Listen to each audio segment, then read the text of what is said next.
దాంట్లో 10,000 నిరంజన్ మనతో పాటు ఒక నిమిషం, మనతో పాటు ఆర్ఎల్ఎన్ మూర్తి నిరుద్యోగ జేఏసీ.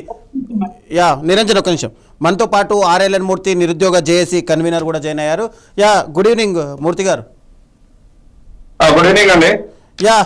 ఇప్పుడు ధర్మేంద్ర ప్రధాన్ రాజీనామా చేశాడు, సమస్యలు తొలగిపోయాయి. అయితే రాష్ట్ర ప్రభుత్వం కూడా సమస్యలు ఉన్నాయి అని చెప్పి మీరు గతంలో కూడా చెప్పారు. అయితే మీ సమస్యలు ఏంటి అసలు? అంటే ఇప్పుడు కేంద్ర ప్రభుత్వంలో విద్యాశాఖ మంత్రి రాజీనామా చేశాడు, ఇప్పుడు రాష్ట్రంలో కూడా అలాంటి సమస్యలు ఉన్నాయా?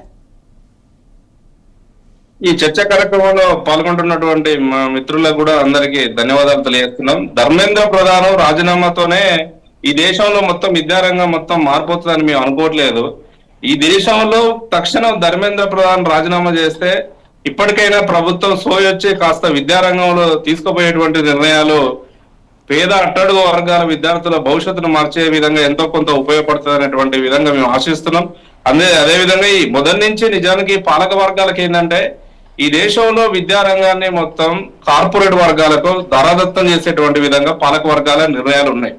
అందుకే నరేంద్ర మోడీ గారు వచ్చిన తర్వాత కూడా విదేశీ విశ్వవిద్యాలయాలకు రెడ్ కార్పెట్ వాళ్ళకి స్వాగతం పలికేటువంటి నిర్ణయాలు ఉన్నాయి. దాంట్లో new education policy part of దాన్ని అమలు చేసేటువంటి ప్రయత్నం జరుగుతుంది. అందుకే ఈ రోజు మన తెలంగాణ రాష్ట్రంలో ఉస్మానియా యూనివర్సిటీ అనేది ఒక పెద్ద యూనివర్సిటీ, ఈ దక్షిణ భారతదేశంలో ఒక పురాతనమైనటువంటి యూనివర్సిటీ. ఇట్లాంటి హిస్టారికల్ యూనివర్సిటీకి నిధులు ఇవ్వడానికి కేంద్ర ప్రభుత్వం ₹1 కూడా నిధులు ఇవ్వలేదు 100 సంవత్సరాలు అప్పుడు. అదే అమ్మానికి సంబంధించినటువంటి ఒక జియో అనే ఒక విశ్వవిద్యాలయానికి వాళ్ళు 1000 కోట్లు డబ్బులు రిలీజ్ చేశారు. అంటే జియో అనేటువంటి యూనివర్సిటీ ఆనాడు మోడీ ప్రభుత్వం 1000 కోట్లు ఇచ్చినప్పుడు అది ఎక్కడ ఉంటది, ఎన్ని ర్యాంకులు సాధించింది, ఎంతమంది విద్యార్థులు పిహెచ్డి స్కాలర్స్ ఉన్నారు, ఎంత పర్ఫార్మెన్స్ ఉంది, అకాడమిక్, ఇవన్నీ ఏం ప్రామాణికం లేకుండా 1000 కోట్లు ఇచ్చినటువంటి ఘనత నరేంద్ర మోడీకి ఉంది. అంటే మేము ఏమంటున్నాం అంటే ప్రధానంగా ధర్మేంద్ర ప్రధాన్ రాజీనామా ఒకటే కాదు, ఈ దేశంలో విద్యారంగం కార్పొరేట్ కరంలో బందీ అయినటువంటి విద్యారంగాన్ని పరిరక్షించాలి. పేద సామాన్యుల అట్టడుగు వర్గాలకు కూడా ఒకే రకమైనటువంటి విద్య. ఈ రోజు డబ్బులు ఉన్న వాళ్ళకు ఒక విద్య, డబ్బు లేనటువంటి వాళ్ళకు ఒక రకమైనటువంటి విద్య ఉందండి. విద్యను కొనుక్కునేటువంటి పరిస్థితులు ఉన్నాయి. అంటే ఈ రోజు మేము చదువుకునేటువంటి ఓయూలో ఉస్మాన్ యూనివర్సిటీలో ఏ ఒక్క ఎమ్మెల్యే పిల్లలు చదువుతలేరు, ఒక మంత్రుల పిల్లలు చదువుతారు, ఒక ఐఏఎస్ కలెక్టర్ కొడుకు చదువుతలేడు, ఒక ఐపీఎస్ బిడ్డ చదువుతలేరు. ఇది కేవలం ఒక ఎస్సీ ఎస్టీ బీసీ మైనార్టీ వర్గాలు, పేద వర్గాలకు సంబంధించినటువంటి ఒక అనాథ కేంద్రాలాగా ఈ రోజు ప్రభుత్వ విశ్వవిద్యాలయాలు, ప్రభుత్వ విద్యా కేంద్రాలుగా ఉన్నాయి. అందుకే ఈ విద్యా విధానం పోవాలి, కామన్ ఎడ్యుకేషన్ సిస్టమ్ రావాలని మేము కోరుకుంటున్నాం. శాస్త్రీయమైనటువంటి విద్యా విధానం ఉండాలి, అందరికీ విద్య అందుబాటులో ఉండాలి, నాణ్యమైనటువంటి విద్య ఉండాలని మేము ప్రధానంగా డిమాండ్ చేస్తున్నాం. దానిలో పాటు ప్రధానంగా న్యూ ఎడ్యుకేషన్ పాలసీ అనేది ఈ దేశాన్ని తిరోగమన వైపు తీసుకుపోయేటువంటి ఒక విద్యా విధానం. ఈ దేశం అంటే, భారతదేశం అంటే ఒక భిన్నత్వంలో ఏకత్వం కలిగినటువంటి దేశం. ఈ దేశంలో అనేక భాషలు ఉన్నాయి, రాజ్యాంగం గుర్తించినటువంటి భాషలే 22 భాషలు ఉన్నాయి. అంటే ఇంత వైభిన్న అంటే భిన్నత్వం కలిగినటువంటి ఈ దేశంలో అన్ని యొక్క కల్చర్ కూడా డిఫరెంట్ ఉంటుంది. బట్ ఇన్ని వర్గాల యొక్క స్వభావాన్ని ప్రతిబింబించేటువంటి విద్యా విధానం మన ఎడ్యుకేషన్ సిస్టమ్ లో ఉండాలి. కానీ ఈ రోజు ఏమొచ్చింది, ఫెడరల్ సిస్టమ్. ఇండియా అనేది ఒక రాష్ట్రాలతో ఫెడరల్ సిస్టమ్. కానీ ఈ రోజు రాష్ట్రాల అభిప్రాయాలు తీసుకోకుండా డైరెక్ట్ న్యూ ఎడ్యుకేషన్ పాలసీ అనేది బలవంతంగా ఈ దేశంలో రుద్దే ప్రయత్నం ధర్మేంద్ర ప్రధాన్ ఎడ్యుకేషన్ మినిస్టర్ గా ఉన్నప్పుడే ఈ విద్యా విధానం తీసుకురావడం జరిగింది. ఆనాటి నుంచి మేము విద్యార్థులుగా కొట్లాడుతూనే ఉన్నాం. అయినా ప్రభుత్వం మొండిగా ఈ విద్యా విధానాన్ని అమలు చేస్తుందండి.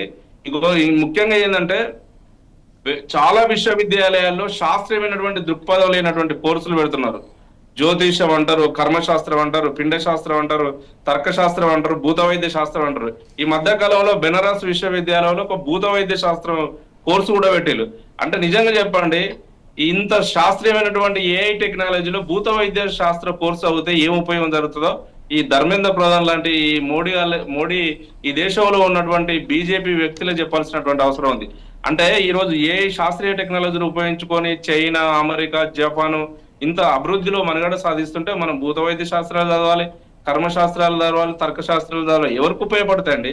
ఈ దేశం అంటే ఎటు తీసుకుపోదాం అనుకుంటున్నారు. అందుకే ఈ విద్యా విధానం పోవాలి, న్యూ ఎడ్యుకేషన్ పాలసీని సంస్కరించాల్సినటువంటి అవసరం ఉంది అని ఈ సందర్భంగా తెలియజేస్తున్న. విద్యా విధానానికి అందరికీ అందుబాటులో తీసుకురావాలి. మీరు అడిగినట్టు తెలంగాణ రాష్ట్రం కార్పొరేట్ వర్గాల బందీ అయిందండి.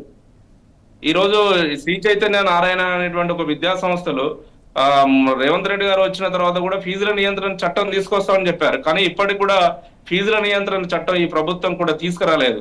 ఈ ప్రభుత్వం వచ్చిన తర్వాత కూడా ప్రైవేటు విశ్వవిద్యాలయాలకు అనుమతిస్తున్నటువంటి పరిస్థితి ఉంది. కాబట్టి ఇప్పటికైనా రేవంత్ రెడ్డి గారు తెలంగాణలో ఉన్నటువంటి ప్రభుత్వ విద్యారంగాన్ని పరిరక్షించేటువంటి బాధ్యతను తీసుకోవాలి. ఈ రోజు దేశంలో గాని రాష్ట్రంలో గాని నిరుద్యోగులు, విద్యార్థులు, యువత మేల్కొన్నారు. భగత్ సింగ్ 23 సంవత్సరాలు ఈ దేశం కోసం ఉరికమ్మ ముద్దాడిన భగత్ సింగ్ స్ఫూర్తిగా తీసుకొని అంబేద్కర్ చేతులు పట్టుకొని పోరాటం చేస్తున్నారు. ఈ జెన్జీ బ్యాచ్ తలుసుకుంటే రేవంత్ రెడ్డి అయినా నరేంద్ర మోడీ అయినా ప్రభుత్వాలు కూలిపోతాయి. కాబట్టి పాలక వర్గాలు